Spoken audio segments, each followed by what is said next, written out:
It was my 20th birthday, the day my dad died.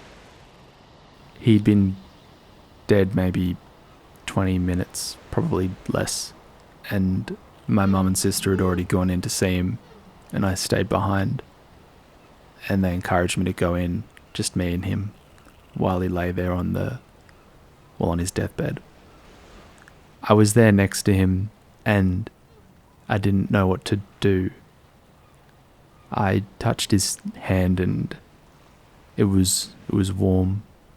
It was the last time I'd feel any warmth from him. The next time I touched his hand a few weeks later, it was the coldest thing I've ever touched.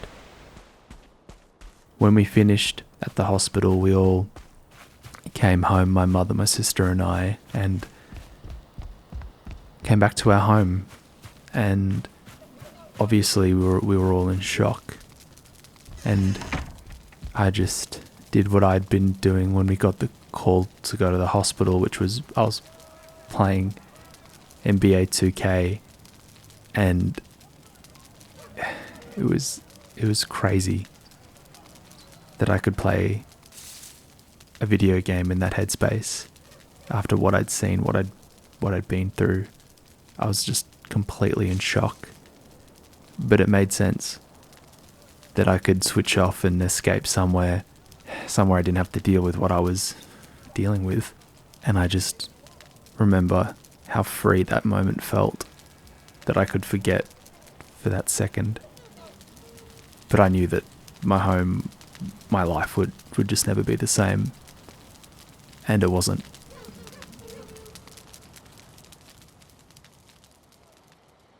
Flash forward about 6 years. It's January 2021. Since then, I've moved around the country like 6 or 7 times for work after living in the same house for the first 23 years of my life.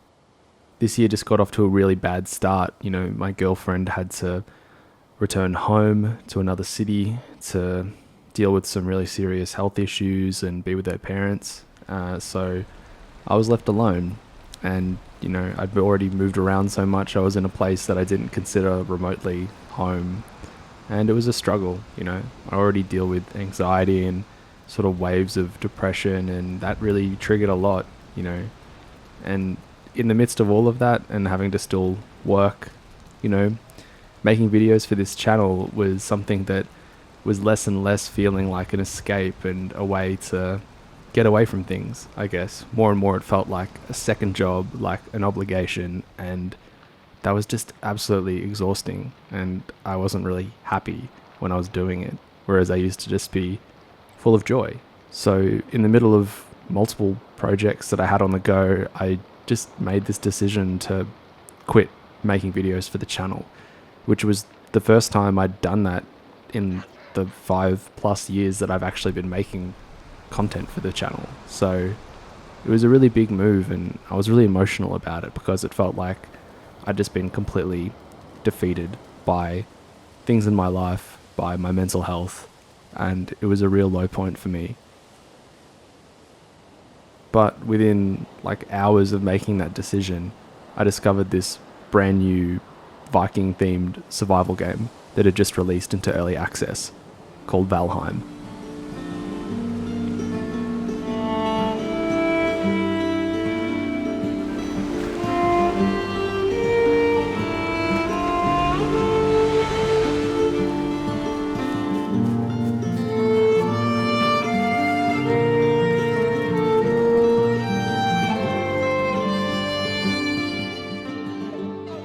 Valheim has been my escape this year. I've put in about 200 hours and beaten all the bosses, eaten up all the content that's available right now, and I still just keep coming back for more. It's been a place where I can go and create, discover, explore, do all of these things that I felt like I couldn't do in my personal life, and it's just been such a joy to play. And even 200 hours on, I'm still excited about new content that's coming, and also just filling in my map. You know, like 200 hours in, I've still got this massive patch of fog around my map that I'm actually excited to find out more about, and I've never had that experience where I've invested so much into a game and felt like there's so much left to discover.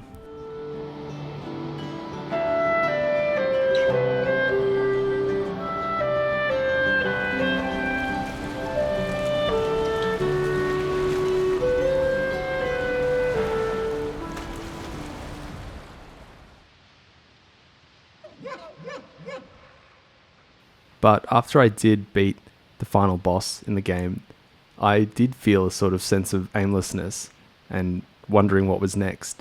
I was still feeling like I didn't want to create things for the channel. I just wanted to keep exploring this world or making my own fun. And, it didn't take long for me to realize that I actually really wanted to rebuild my family home in Valheim.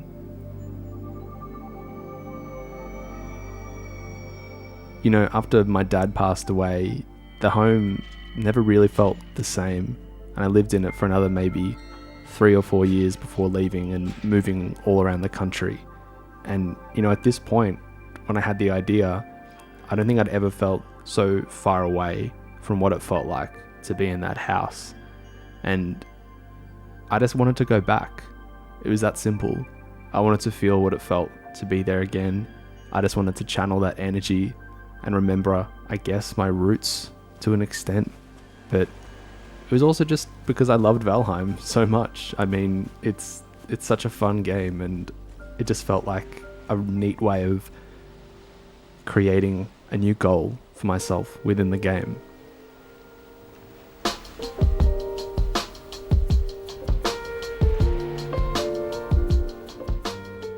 So I pretty quickly got to work. I created a basic floor plan and did it all from memory. I didn't really have any photos that I used for reference. I was just kind of plodding along and filling in rooms here and there. And, at one point I got the floor plan totally. But what actually happened was I started doing the floor plan in 2 separate sections. And when I finally realized that the point where they met, they were misaligned. And so I had to start that whole process over again. But once I had that basic outline floor plan done, I started doing walkthroughs to see if it felt right, to see if it was familiar and that, had some authenticity to it. And, walking through it for the first time was super emotional. I think not so much that this was a convincing reimagining of this home, but I think just knowing that, I guess that this was something I really wanted to do and that I was doing it, and I was conjuring something from the dead, or it did feel like going back somewhere, whether or not it was physically there or I guess just emotionally revisiting that place. And I don't know if it actually got easier mourning my dad, mourning the impact that has on your family, because the more time that passes, the more apparent it becomes how different things are.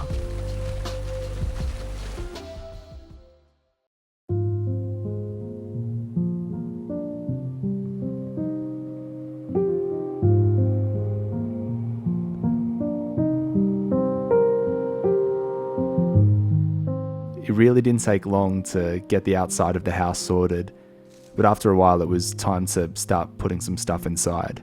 I put up this really weird troll instead of a TV, but there was also tons of deer heads I put around the house because my dad just loved hunting and there were always deer heads around when we were kids. And it's interesting thinking about, where my passion and love for gaming came from. And there were 2 memories that really stood out. One was my 4th birthday when I got my Game Boy Color, a see-through purple Game Boy Color, and got Pokemon Blue. And I was playing it at the kitchen table, and it's the first time I'd ever played a video game. So I was and I was a child, and I think I was uniquely just bad at video games and spatial awareness and whatever. So I go up from Pallet Town, so I think Viridian City. And in that middle area between them, I got completely lost, even though it's a straight line up. And I handed the Game Boy to my sister, and I'm take me back to the good music, the happy music. And she literally just pressed down and took me back to Pallet Town. And I just remember that so distinctly.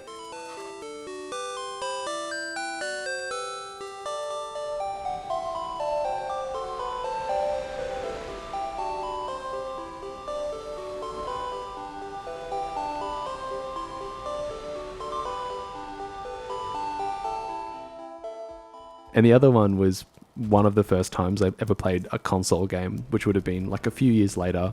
And I got a PlayStation 1 and Harry Potter and the Philosopher's Stone, which is not a great game. It doesn't look great now, but will always have like a really fond place in my heart.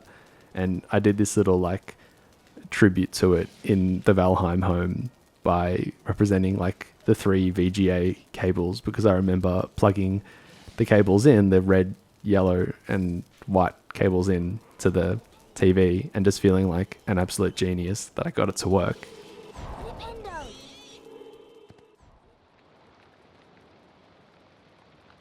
But it also just became clear that no matter what I really did around the house, it was never going to be what I wanted it to be.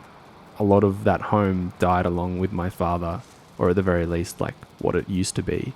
And you have these memories from your childhood that sort of come in waves, or they're like bits and pieces, like photographs in a way. But, you know, trying to go back to these places is almost, you know, futile.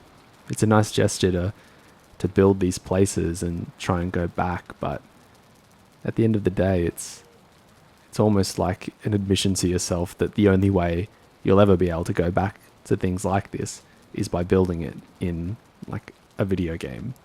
It's one of the only ways that you can kind of feel that again, or try to. And I think try is like the operative word. It was just an attempt.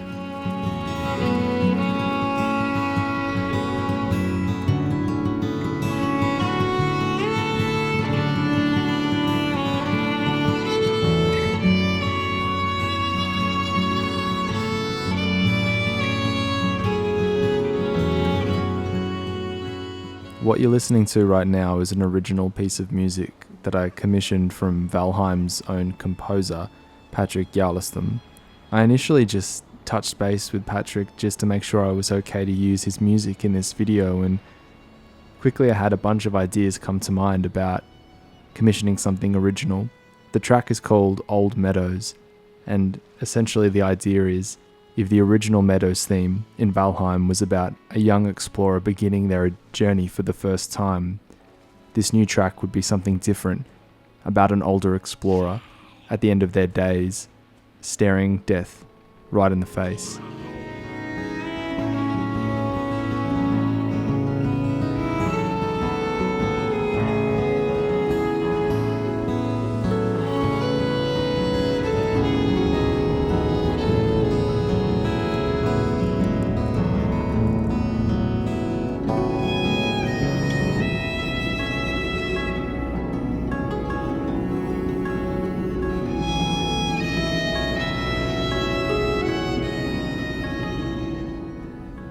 And just as that final track was done and I was able to listen through a few times, I was on my way to Melbourne after months and months, almost 2 years, of lockdowns had kept me from visiting family there and going back to the place where I grew up.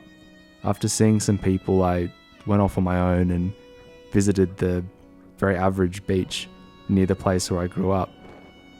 And I took some of my dad's ashes with me, because about a third of his ashes I've had in like a Tupperware container for the last 5 years, not really knowing what to do with them. It's really windy. And this is how I kind of picture this place in my head. Overcast, windy, bit of rain. I used to come here a lot after my dad died and walk my dog. It was a very peaceful place. He only died about a kilometre or so from here in a hospital near our house. I don't think he ever really came to this beach or thought much of it, but memories are kind of for the living. And it'd be nice to come back here and know that a little bit of him is still here. I'd like that.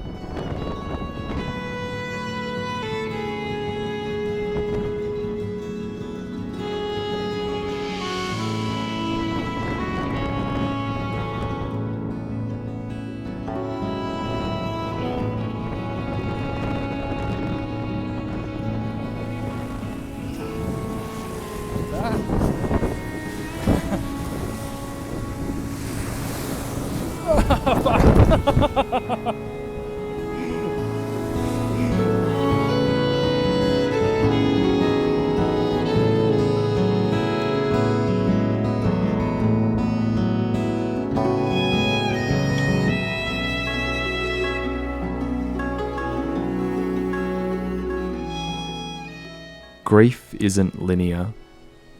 Sometimes things actually get harder. Sometimes there's no reason to how you feel. You just feel it. I think the overwhelming emotion I feel when I think about my dad is gratitude. I'm grateful we had the time that we did. It was valuable. It was special. My dad had lung cancer when I was 2 years old, and I easily could have grown up without a dad. Easily. So the time I did get, I'm so grateful for, and it doesn't make me sad anymore to think that he's gone, and I'm just so grateful that we got what we got, and I'm at peace with that.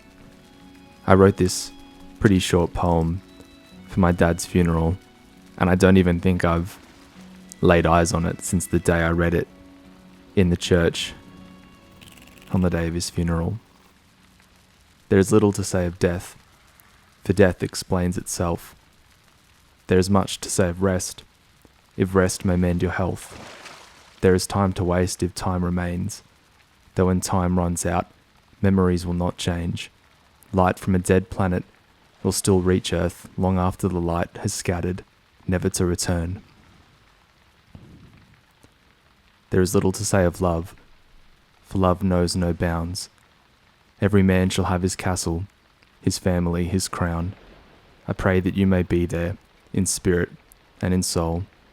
May you rest in peace, so that peace comes to us all.